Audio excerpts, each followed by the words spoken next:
আজকে 1 মাস 2 দিন হয়ে গেছে। আমার দুটো ছেলে হারাই গেছে। আমি জানি না ওরা কোথায় আছে, কিভাবে আছে, কার কাছে আছে।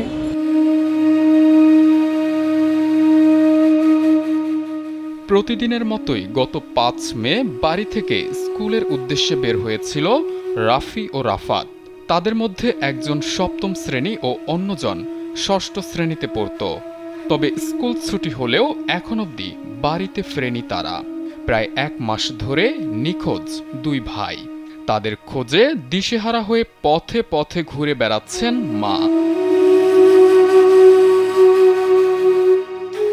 নারায়ণগঞ্জের সোনারগাঁও এলাকার বাসিন্দা আখি আক্তার খুঁজছেন ছেলেদের, আর দুহাতে মুছে যাচ্ছেন চোখের পানি।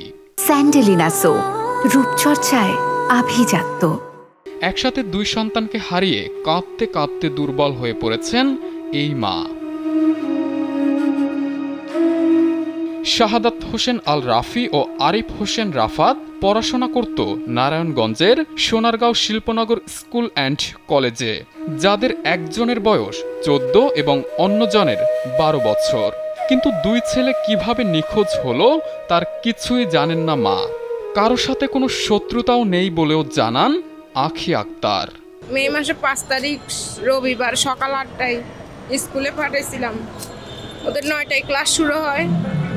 ওরা স্কুল পর্যন্ত পৌঁছাইতে পারে না। আমি দুপুরে ওদেরকে ফোন দিয়ে স্যারের কাছে ওদের জন্য পরে ফোন দিয়ে জানতে পারি ওরা স্কুলে পৌঁছায় নাই, স্কুলে পর্যন্ত যায় নাই ওরা। সোনারগাঁওয়ে 4 ছেলেকে নিয়ে বেশ সুখে স্বাচ্ছন্দ্যেই ছিলেন আখি আক্তার।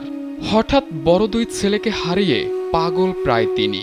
পথে পথে ঘুরছেন আর খুঁজে বেড়াচ্ছেন 2 সন্তানকে। বড় 2 ভাইকে না পেয়ে মায়ের সাথে সাথে কাঁদছে ছোট 2 ভাইও।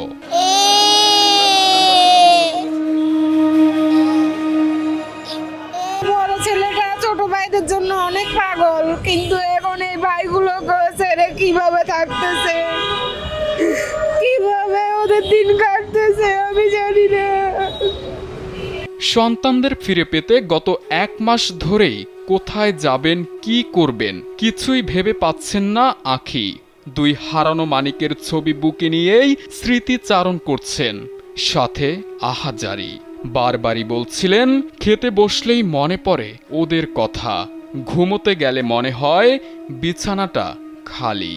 পুলিশ আমাকে আশ্বাস দিচ্ছে ওদের কাজ ওরা করতেছে, ওদের চেষ্টা ওরা চালাইতেছে, কিন্তু ওরাও আমাকে এখনো কোনো তথ্য দিতে পারে নাই। ছেলেদের খোঁজ পেতে মা আখি আক্তার নিয়েছেন আইনের সহায়তাও। নারায়ণগঞ্জের সোনারগাঁও থানায় করেছেন জিডি। এদিকে সন্তান নিখোঁজের 1 মাস হতে চলল, কিন্তু এখনো মেলেনি কোনো খোঁজ। এভাবে আর কতদিন কাঁদতে হবে মা আখিকে, মিলছে না তারও উত্তর। আবু সালে মুসা, কালবেলা।